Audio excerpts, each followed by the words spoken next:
Hello दोस्तों, मेरा नाम शोएब है और साथ में है अभिषेक। नमस्ते। आपने रैग्स टू रिचेस की बहुत सी स्टोरीज सुनी होंगी, लेकिन आज बात कर रहे हैं एक ऐसी स्टोरी की जो हो सकता है आपको रिचेस टू रैग्स लगे। धीरू भाई अंबानी के दो बेटे मुकेश अंबानी और अनिल अंबानी में से बात हो रही है अनिल अंबानी की।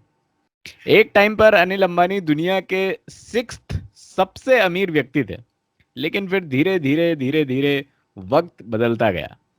और 2019 की वो खबर भी आपको याद होगी कि सुप्रीम कोर्ट ने अनिल अंबानी को ऑर्डर दिया कि या तो आप एरिक्सन को 453 करोड़ रुपया पे करिए या फिर जेल जाइए। उस वक्त उनके भाई मुकेश अंबानी ने बीच में आकर उन्हें बचाया। ऐसी ही एक खबर रिसेंटली और आई।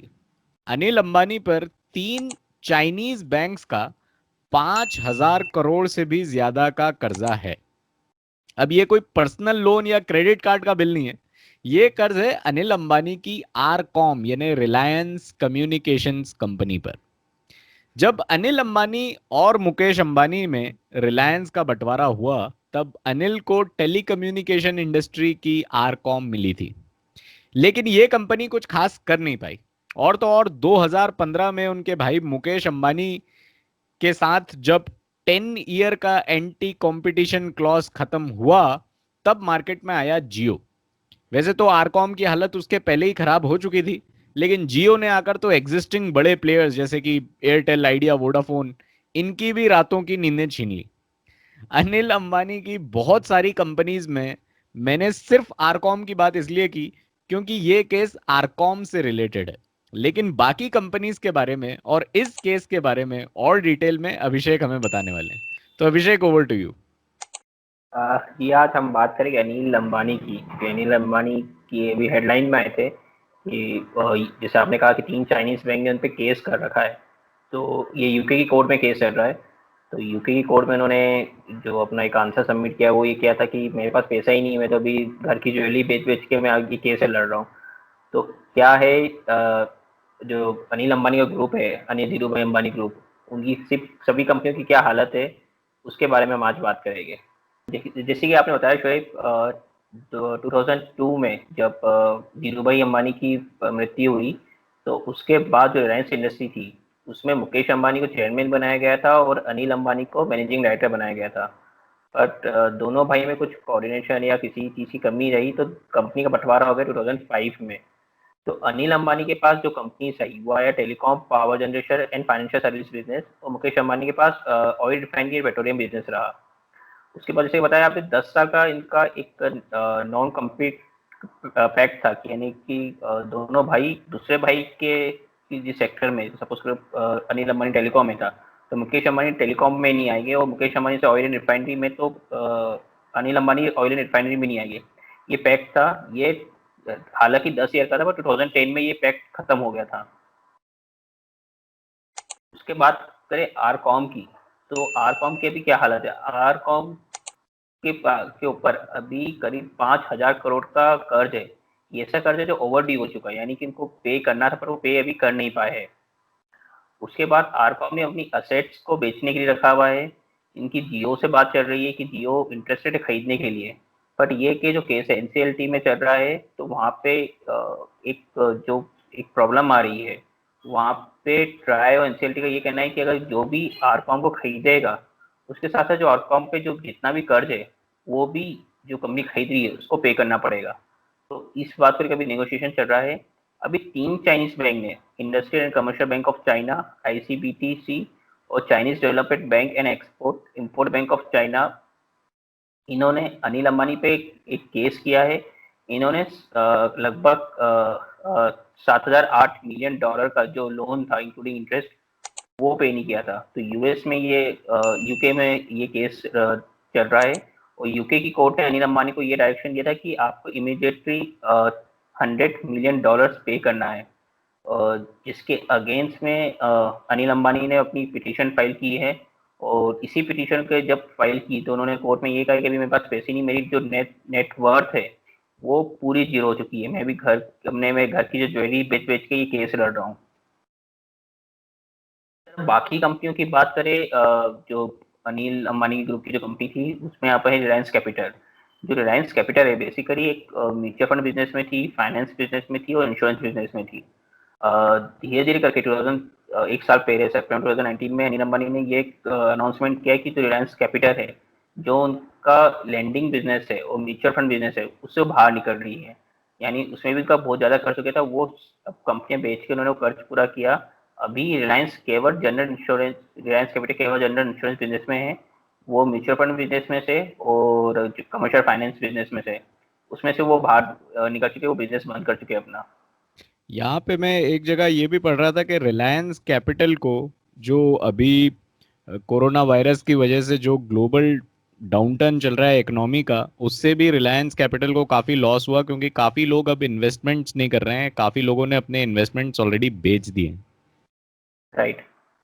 इनका म्यूचुअल फंड बिजनेस था, एक जापानीज कंपनी है निपॉन, रिलायंस निपॉन, एक वो फुल फॉर्म में याद नहीं आ रहा कंपनी का नाम। उसमें उनका 48% दोनों का स्टेक था, तो हमने 48% स्टेक वो बेच के बाहर निकल चुके म्यूचुअल फंड बिजनेस में से अपने। दूसरा रिलायंस इंफ्रास्ट्रक्चर की बात करें तो इंफ्रास्ट्रक्चर में दो सेक्टर में रिलायंस इंफ्रास्ट्रक्चर काम करती थी। एक है पावर और एक पावर था और एक इंफ्रास्ट्रक्चर जो बिजनेस था वो था।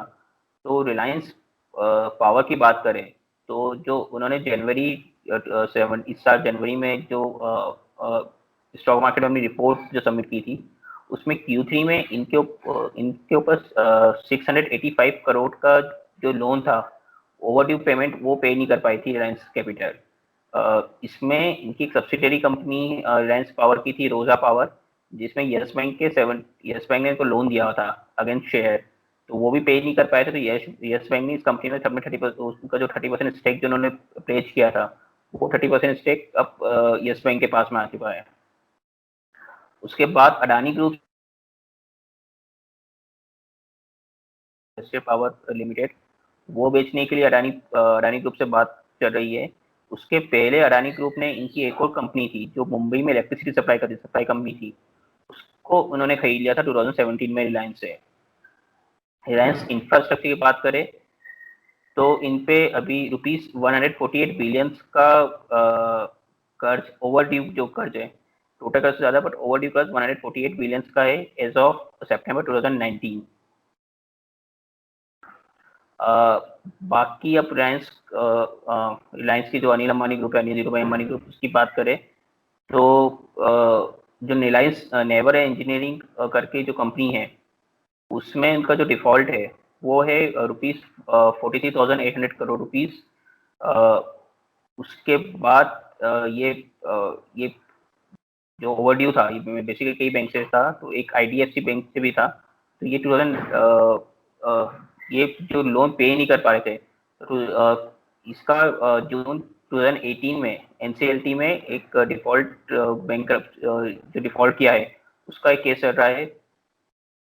उसके बाद आरकॉम की बात करें तो आरकॉम की एक और जो सब्सिडरी कंपनी जो केबल, जो अंडर सी, जो आपको पता है अंडर सी केबल बिछाते हैं, वो सब्सिडरी कंपनी है GCX। उसने अपना बैंक्रप्सी एक फाइल कर रखा है USC कोर्ट में, और जो GCX है उसके ऊपर टोटल 350 मिलियन का डिफॉल्ट है।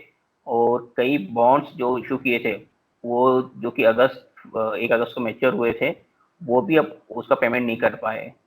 तो इसी तरह से अनिल अंबानी ग्रुप की जितनी भी मेजर कंपनियां हैं, सभी कंपनियों पे किसी ना तरह का कोई ना कोई कर्ज है जो कि ओवरड्यू हो चुका है, वो पे नहीं कर पा रहे हैं और इधर कंपनियां बिक गई है।